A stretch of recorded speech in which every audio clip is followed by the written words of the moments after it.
हाय beautiful souls, कैसे हैं आप सब। आई होप कि आप सब अच्छे होंगे। आज मैं बात करूंगी कुंडलिनी शक्ति कब जागृत होती है। तो आज का हमारा विषय यही रहने वाला है।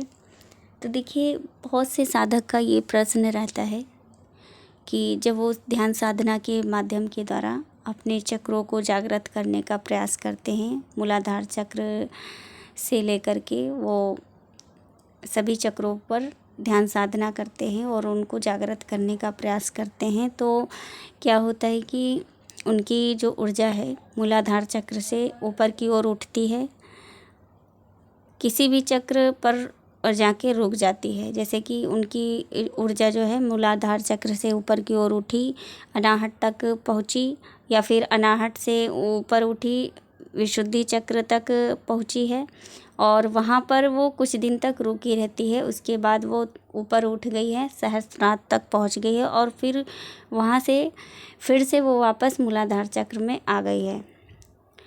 तो इसका कारण क्या होता है कि वापस से ऊर्जा नीचे आ जाती है, क्योंकि इस दौरान साधक कंफ्यूज हो जाते हैं, तो उन्हें नहीं पता चलता है कि उनके साथ हुआ क्या है, कि इसका कारण क्या है कि ऊर्जा वापस से नीचे आ गई है। तो इस वजह से वो कंफ्यूज रहते हैं और इधर उधर तलाश करते हैं, इससे उससे पूछते हैं कई कई लोगों से जो ध्यान साधना के बारे में बताते हैं, सिखाते हैं। तो वो उनको यही बताते हैं कि आपने कोई बुरे कर्म किए होंगे या फिर आपसे कोई गलती हुई होगी, तो वापस से ऊर्जा इसलिए नीचे आ गई है। तो देखिए, ये बिल्कुल गलत है। मैं यहाँ पे यही बताना चाहूँगी क्योंकि ये ऐसा होता ही नहीं है।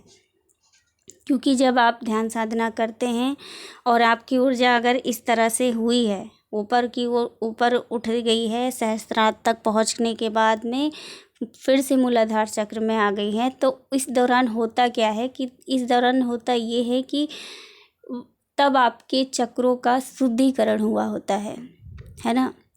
जब देखिए, कुंडलिनी शक्ति तभी जागृत होती है जब आपके चक्रों का शुद्धिकरण होता है, क्योंकि सबसे पहले आप ध्यान साधना के माध्यम के द्वारा अपने चक्रों पर ध्यान देते हैं। मूलाधार चक्र पर ध्यान देते हैं, जो कि सबसे पहला चक्र है। फिर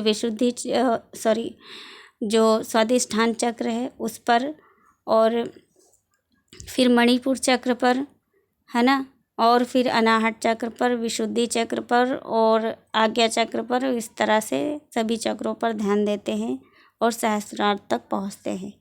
तो इस दौरान ये होता है कि जब आप लगातार सभी चक्रों पर ध्यान देते हैं और ध्यान साधना के माध्यम के द्वारा उनको जागृत करने का प्रयास करते हैं, तो होता ये है कि उस दौरान आपने देखा होगा कि आपके साथ में कई सारी चीज़ें होती हैं।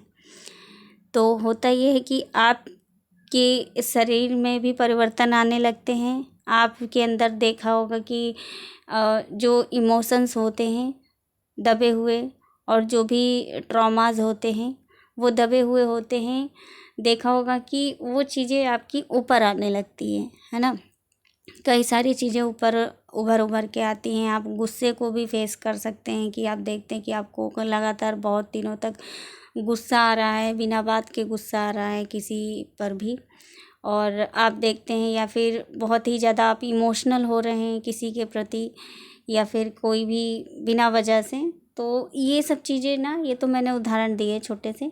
तो बहुत सारी चीज़ें होती हैं जो उभर के आपके ऊपर यानी कि आती हैं, है ना। तो ये सारी चीज़ें आप देखते हैं चक्रों को जागृत करने के दौरान। तो ऐसा करते करते आप ऐसा महसूस करते हैं कि आपकी ऊर्जा ऊपर उठती उठती कहाँ तक पहुँची, सहस्त्रार तक पहुँची है और फिर वहाँ तक पहुँच गई है। तो उस दौरान आप ये समझ लेते हैं कि वो ऊर्जा यानी कि आपकी कुंडलिनी शक्ति जागृत हो गई है। तो ये वो प्रक्रिया जो होती है वो कुंडलिनी शक्ति जागृत होने की नहीं होती है, क्योंकि उस दौरान आपके चक्रों का शुद्धिकरण हुआ होता है। क्योंकि चक्रों का जब तक शुद्धिकरण नहीं होगा, आपकी कुंडलिनी शक्ति जागृत हो ही नहीं सकती है, होती ही नहीं है।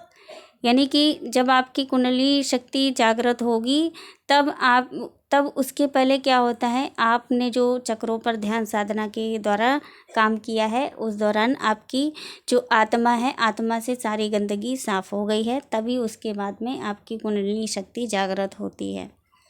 तब आप उसके लिए तैयार हो पाते हैं, है ना। क्योंकि उस दौरान जब चक्रों की शुद्धिकरण हो रहा होता है, आप कई सारे एक्सपीरियंस करते हैं और कई चीज़ों का जो है गहराई से अनुभव कर पाते हैं और चीज़ों को समझ पाते हैं, है ना। तो वो जब अगर आप समझेंगे नहीं, है ना, और मान लीजिए आपकी कुंडलिनी शक्ति एकदम से जागृत हो गई, लेकिन आपने किसी भी चीज़ों को आपने अच्छे से समझा नहीं है, उनका अनुभव नहीं किया है, तो आपको क्या पता रहेगा कि ये, है ना, ये संसार क्यों है, या प्रेम क्या है, या क्रोध क्या है ना। और मतलब आप किसी भी चीज़ के बारे में समझ ही नहीं पाएंगे, वो गहरी समझ आपको आ ही नहीं पाएगी जो ईश्वर आपको देना चाहते हैं, है ना।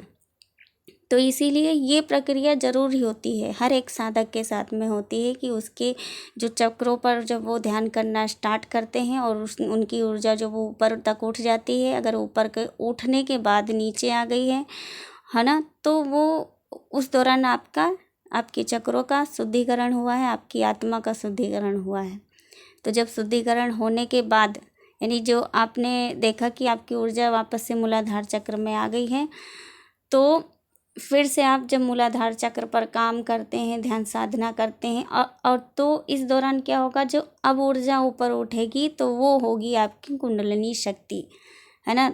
क्योंकि कुंडलिनी शक्ति जब आपकी सहस्रार तक पहुंच जाएगी तो उसके बाद में होता यह है कि आपका स्वभाव बिल्कुल ईश्वरीय स्वभाव में बदल जाता है। आप ईश्वर से कनेक्ट हो जाते हैं, उस ब्रह्मांडीय शक्तियों से भर जाते हैं, आप प्योर हो जाते हैं, है ना। आपके अंदर कोई कमियां नहीं रहती हैं, छल कपट और सभी चीज़ों जो गंदगी है वो नहीं रहती है, और हर चीज़ों के प्रति गहराई से समझ आ जाती है ना।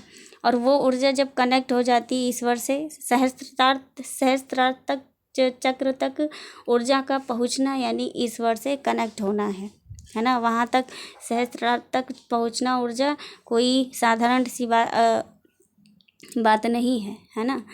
तो ये जो होता है, तभी आपकी ऊर्जा ऊपर उठ पाती है और ईश्वर से कनेक्ट हो पाते हैं, जब आपके चक्रों का शुद्धिकरण हो जाता है। और वो जब शुद्धिकरण हो जाता है, आप ईश्वर से कनेक्ट हो जाते हैं, तो दोबारा से आपकी ऊर्जा नीचे नहीं आती है, तो नीचे आने की ज़रूरत ही नहीं होती है ना। क्योंकि आप वहाँ से कनेक्ट हो गए हैं, आप ईश्वर को जान गए हैं, है ना। तो आपको दोबारा इस संसार में मोह माया जाल में आप फंसते ही नहीं, क्योंकि आप उन चीज़ों को अच्छे से समझ चुके होते हैं, उन भ्रम के जंजाल से छूट चुके होते हैं, ठीक है।